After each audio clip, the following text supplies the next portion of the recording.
This is the Everyday AI Show, the everyday podcast where we simplify AI and bring its power to your fingertips. Listen daily for practical advice to boost your career, business, and everyday life.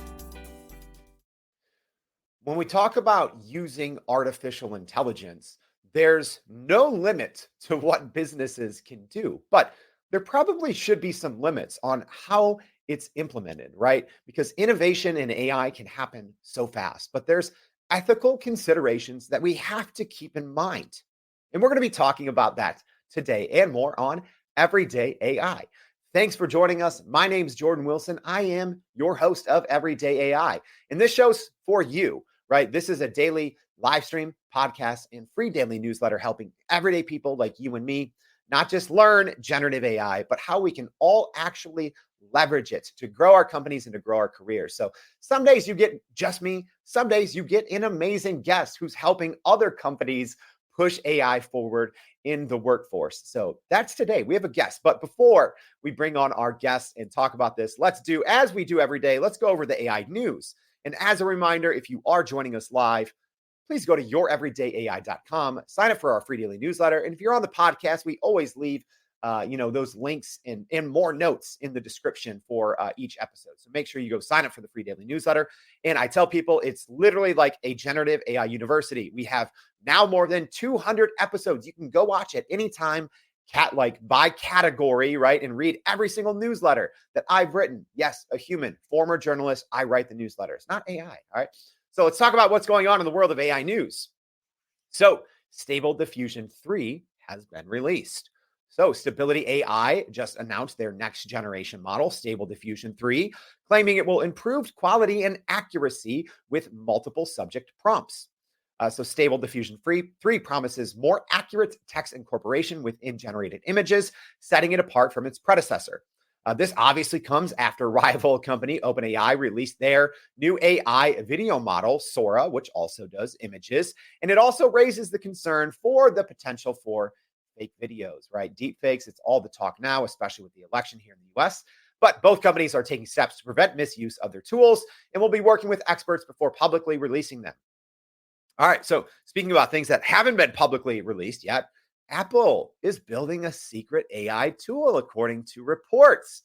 All right, so new one here. Apple has apparently quietly released a generative AI tool called Ask for. It's called Ask. All right, so they've released it. It's called Ask, and it is for its Apple Care support advisors, and it's expected to be a key feature in the upcoming iOS 18 and iPhone 16 releases. So this tool right now is for employees to provide faster technical support by generating responses to customer queries from Apple's internal support database. So Apple's new AI tool, Ask, it's just currently only available to a select group of Apple Care advisors, but it is expected to be rolled out to more employees soon. So I'm guessing this is the precursor of what all end users may ultimately be using, when the new iOS updates or when Apple announces its Gen AI offering at its WWDC conference in June. Last but not least, sad news. If you listen to the Everyday AI show, you know I love ChatGPT plugins. Well, they are officially gone. Well, they officially have a death date, right? So I've been talking about this for months. We've known that they were going to get phased out, but ChatGPT or OpenAI just released this, but they just announced on the website, they are winding down plugins. So new conversations with plugins will be disabled on March 19th. So you can no longer start a new conversation with ChatGPT plugins on March 19th. And your current conversations with plugins will no longer work after April 9th. All right. So no new plugin conversations March 19th. And your current ones won't work after April 9th. Sad day. And hey, we're going to have to update our free Prime Prompt Polish PPP course because a lot of it's based on plugins. So, all right, that's going to take a little 3-week off break while we revamp it. All right, you didn't come here to hear me talk about plugins. You probably came to hear about the ethical consideration of AI and strategic vision. So I'm excited for today's conversation. I love talking with leaders in the consulting industry, and that's who we have today. So please help me welcome to the show. Bring him on. There we go. All right. Kelly Dowd. Kelly is a senior consultant at the Innovation Lab at KPMG. Kelly, thank you for joining the show. Thank you so much, Jordan, for having me. This is a great show, and I'm so happy to be here. All right, I'm excited. So, Kelly, before we dive into it and before we talk about how you can use AI for more personalized experiences and ethical consideration and all that, tell us a little bit about what you do at KPMG. Yeah, thank you so much. First of all, I just want to say everything I'm going to say here is just from my personal opinion, and it's not a representation of my firm, KPMG.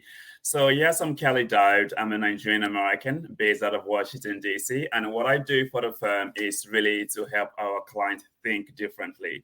You might wonder, what do you mean by think differently? So, we help our clients reevaluate their current products, their services, their process, and think of what are the strategic initiatives that they can take, right, to improve all of these product or services or processes, or what are those net new ideas that they might be thinking about.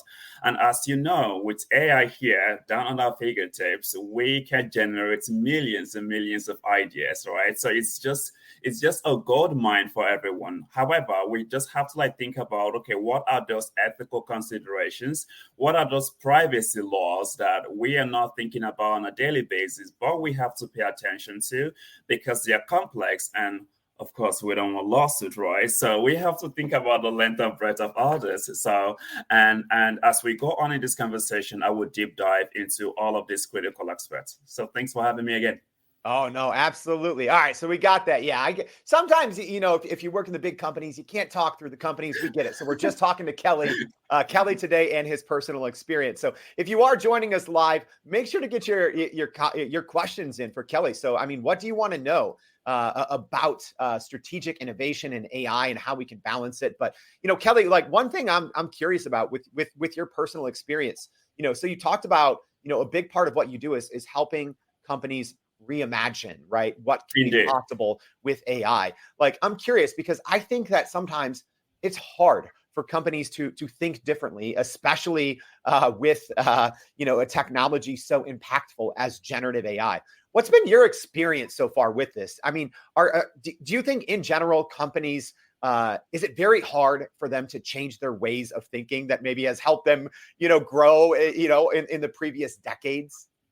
That's a beautiful question, and I'll first of all, let me just put this out there too. So when you think about change, it's not something that is easy at all, right? We all love that process of transformation, but to take the leap of faith, right, to engage in the transformation, it's not something that we enjoy.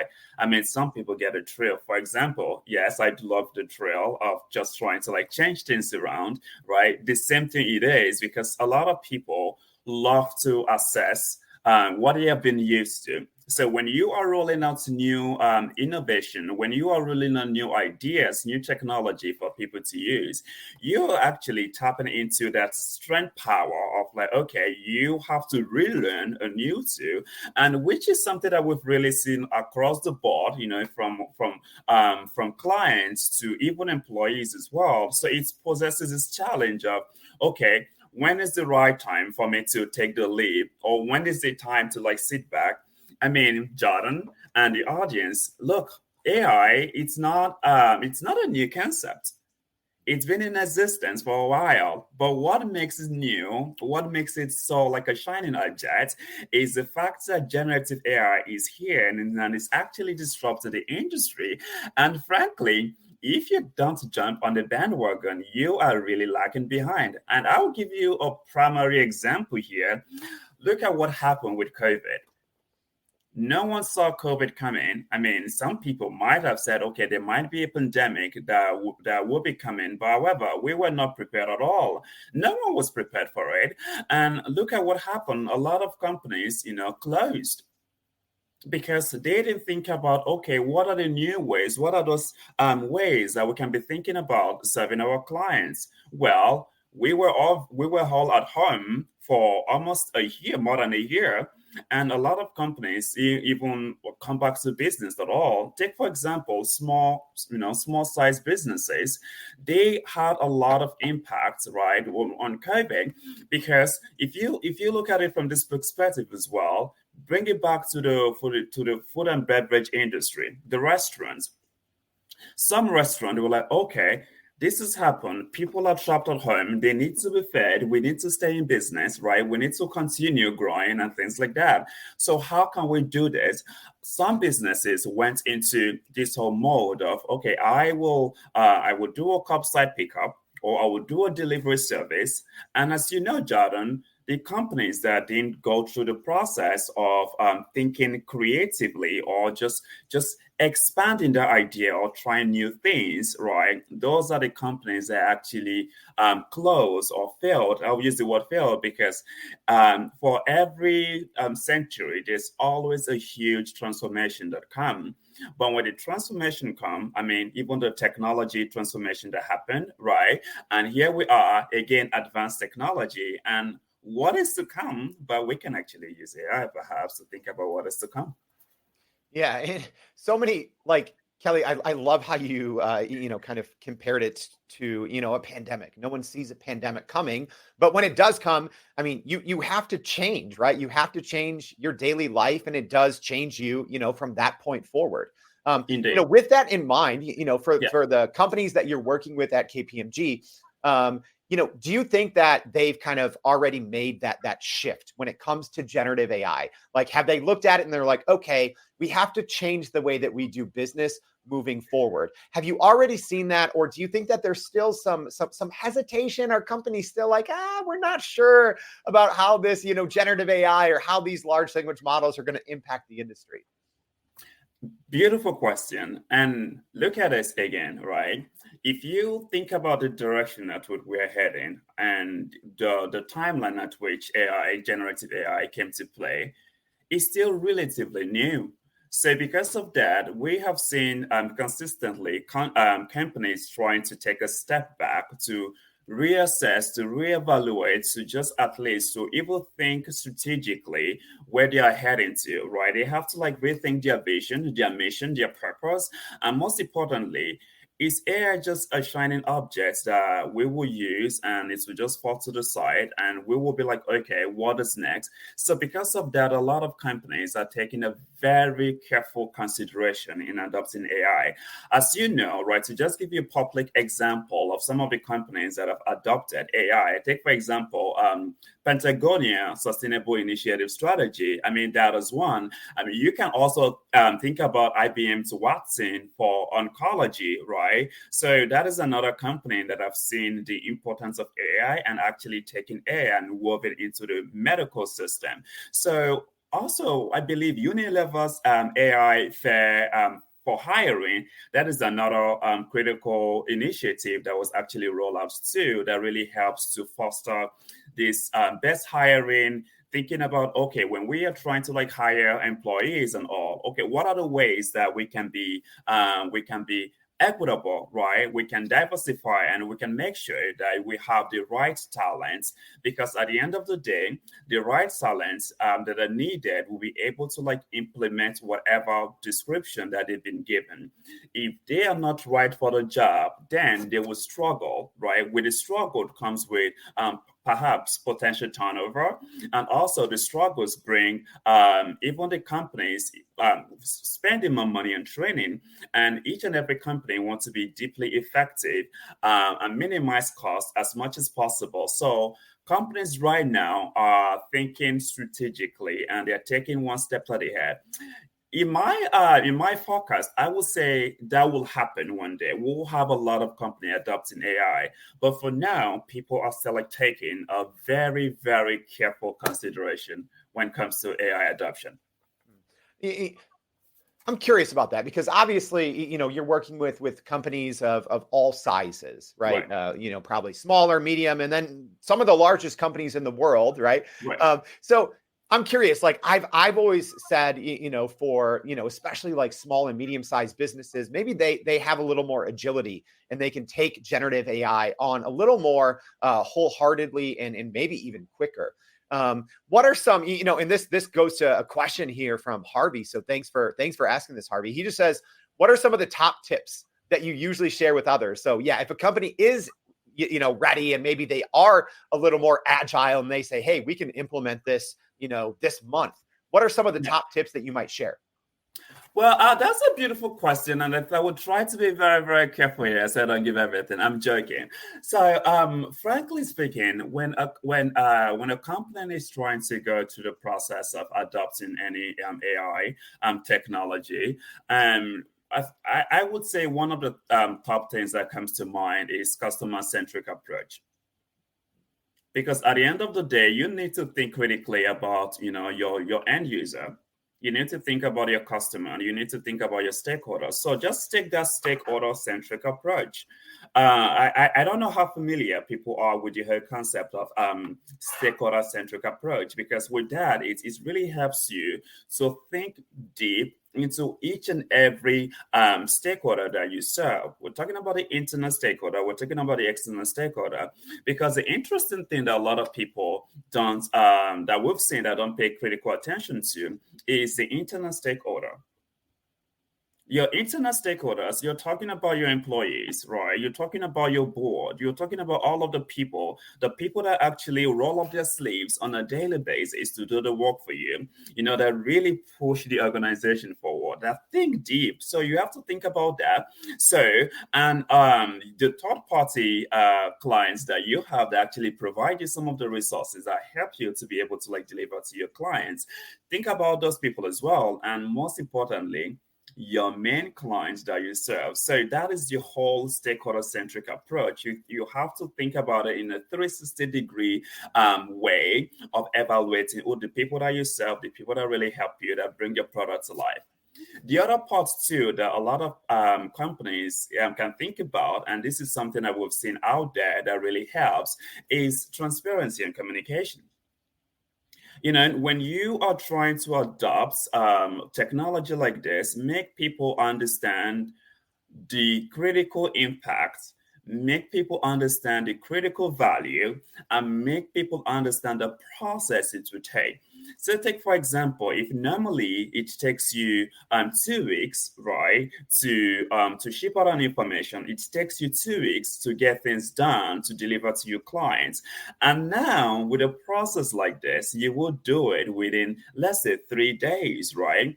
You have to communicate that to your clients. And frankly speaking, you have to be transparent as well. Because the truth is, if you're not, then there is that expectation and misalignment. Because your customer are already thinking, well, I will get this in 2 weeks. Woohoo! So I'm gonna travel to Dubai. By the time I'm back from Dubai, it should be here. But no, it's already 3 days. Then it's arrived, it's sitting outside, the rain comes, then destroyed the product if it's a shipping package or something. So you have to, that is just a very, very small example to bring this home. Just think about it from the perspective of, okay, your communication. You can never over communicate when it comes to anything that will help you for preventing, in my opinion, a lawsuit, right? So your customer, things like that. So you just have to really communicate and try as much as possible to be transparent. Think about communicating the data that you collect to your customers. Well, what is the purpose of the data? Why are you collecting this data? What for, right? Because at the end of the day, you really need to be careful about the current data laws, right, that governs consumer privacy too, and personal usage of items. So the other thing that you can think about as well is collaboration and partnership. So you can try to collaborate with, let's say, regulatory bodies, right? Or let's say people that are deeply involved in AI technology. So what are the things that am I missing? What are the oversight? What are the labs, right? What are the things that are my blind spot that perhaps I'm not thinking about, but you are the expert in this domain. You're the expert in the industry. So then last but not the least is just think about building an ethical framework and governance. Building an ethical framework and governance will definitely help you to think about a holistic approach of adopting AI.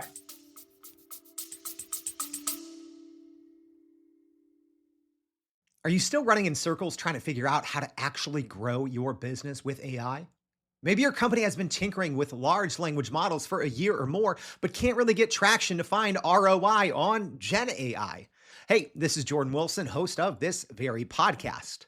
Companies like Adobe, Microsoft, and NVIDIA have partnered with us because they trust our expertise in educating the masses around generative AI to get ahead. And some of the most innovative companies in the country hire us to help with their AI strategy and to train hundreds of their employees on how to use Gen AI. So whether you're looking for ChatGPT training for thousands or just need help building your front-end AI strategy, you can partner with us too, just like some of the biggest companies in the world do. Go to youreverydayai.com/partner to get in contact with our team, or you can just click on the partner section of our website. We'll help you stop running in those AI circles and help get your team ahead and build a straight path to ROI on Gen AI. There's so much good information there, Kelly. Like, I'm over here just typing notes, right? I've done this show like 200 plus times. I'm like, this is gold, y'all. Like, if you're listening, I hope you're enjoying this as much as I am. So one thing I wanted to pull out there, Kelly, that I love that you brought up is over communicating, right? And you have to have, when you talk about ethical considerations, one of the biggest things is open and transparent communication, right? Like, one thing, I just had a conversation with our attorney, for my company, and she said, hey, we're going to be using AI in this and this way. Normally it would take this. We're going to be billing you for this. And I'm like, okay, I appreciate that communication, right? But I do want to get to one point here, Kelly, that we haven't talked a lot about. And that's, the future of what AI can allow us to do, right? So when we talk about strategic innovation, I think that AI can really help us with personalization. Can you talk a little bit maybe about, what you've seen in that space, or maybe how companies can use AI to even increase the personalization that they offer their customers or clients? Yes. And I would use Sephora as a primary example here, because Sephora is one of the leading giants, right, in the beauty industry. And Sephora actually implemented an AI system that really helps their customers to identify what shade of lipstick, right, what shade of what shade of item that they need that is perfect for them. Because you have to think about it from the perspective of, okay, who are my clients? Who are these customers that I'm trying to serve? Right? What is their socioeconomic background, and what is even their racial background? Because at the end of the day, you have to think deeply about each and every part of this, right, of your implementation strategy, because the people, how much they have to spend. Think about it, because again, you want to make profit, but at the same time, you want to ensure that your customers can afford your product. So that is one. Then think about the racial diversity of your customers. Sephora did this perfectly well, because you can say, for example, of course, I'm obviously Black, and I'm so proud of it, right? But if I go get a makeup, for example, and it's not a shade of my skin, right? And if I apply it, my dear, you call me a Dorito or burrito, however you want to call me, right? Because you think, well, the apple doesn't match the oranges and things like that, because it's not cohesive, and it doesn't look the same. So Sephora is leading in this arena of trying to use AI to create a more personalized experience for their customer, because at the end of the day, you need to lay more emphasis on that experience. Every person here wants something that is bespoke, that is tailored to them. And also, it doesn't have to be really expensive. It could just be a little arc that you change in your business model that make your customers feels like, okay, this is about me. This is my product. This was made for me. I'm snagging it out of the shelf. That's Kelly. That's such a good example, right? It's tangible. It's something you can hold in your hands. Like a company like Sephora using generative AI to better match, their end customers, with a shade of makeup that might better, fit their skin tone or maybe a look that they're going for. But I guess the downside of more data and more personalization and just more AI is more concerns about privacy and ethics. So how can companies balance that? Because it is so powerful. And I think we're living in this sweet age of we have so much data, right? Until Google maybe finally gets rid of cookies in 2024. So we have this like sweet spot where we have so much data, so much power with generative AI. How can companies balance it ethically with privacy and keeping that trust? That's a beautiful question, and I did not anticipate this question. I'm just kidding. So one of the things that that companies can do really is they need to respect consumer privacy. Brand must navigate like complex data protection regulations that are out there, right? Think about the GDPR in Europe. Read. I will encourage every person listening to this, try to read. If you're trying to go into the field of AI or adopting AI as a whole for your personal or for your business, for your company as well, just think about the navigating the complex data structures and protections and regulations that are out there. So the GDPR in Europe will really help you. The CCPA in California as well will really, really help you to give you more insights into, okay, what are the things that I can do and what are the things that I shouldn't do? What should I stay off from? And also it will give consumer more control of their personal data, because at the end of the day, I don't want my data to be going to a company that I don't know anything about, and I don't know what it will be using the data for. So as you are, Jordan, I'm sure you're really, really concerned about your personal data. You're trying to like fill out a form online to join a site, and they're asking you for all of this data. Like, okay, what is your date of birth? That is very common. I'm just gonna throw something very, very silly out there. What do you do before you go to bed at night? It's none of your business. Well, maybe you need it to perhaps create something that is tailored right for me, for my sleeping pattern and things like that. So you have to communicate the reason why you need that data and where is that data going to. So you have to be careful. Again, back to the over communication. You cannot do wrong by over communicating the need for those data. Think about it. So try to find a way that you can give consumers control of their personal data and adopt privacy by design principles as well. So just think about when you collect data, process the data, try to use a more transparent and secure way of, like displaying the data or even making the case for why you need the data. And again, Sephora did a great job of this, right? They personalize their beauty product. They also inform their consumers how their data be used. And last but not the least, they give their consumers control over the data privacy too. So it's like, well, I'm gonna really help you to find the product that best matches your skin, but I will tell you why I am doing it this way.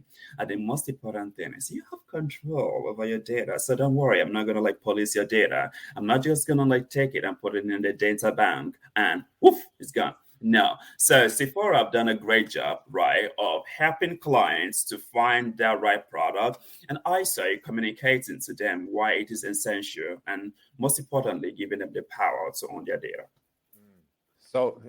So like just the concept again of over communicating both upfront and on the back end, Kelly, that's great advice for any leader, any company out there. All right. So before we land this plane, we got a couple quick questions. We'll see if we can go through them kind of rapid fire style so we can get in from the audience here. So question here. So asking how, and sorry, I don't know if it's Cow or Chow. So how do you help clients using AI? Like, is it just, do they come to you with a software or do they come with you and say, hey, we need to save time? How do companies normally, come and work with you? Yeah, that's a beautiful question. And Kai, thanks for asking the question. So one of the things that we do really is we do this assessment, right? I would say maturity assessment to understand the current state of the client's business and where they're heading to, which will be the potential future state. So with that is we're able to like advise the client the right time to adopt AI, right? And the most important thing as well is, okay, when you're adopting this AI, what can you use this AI for? It's not then how can you prompt right? How can you generate? What about the data the data that you need to feed? Are you going to be using a public domain? Are you going to be using public ChatGPT? Or do you need to like create your own specific company GPT that utilizes your data, right? While you're also connected to the cloud. So you have to think about it that way. So we advise one of the things that we just say to client is trying to understand the current state, right? And perhaps the potential future state where they're heading to. So with that, we'll be able to like devise the best AI strategy to adopt.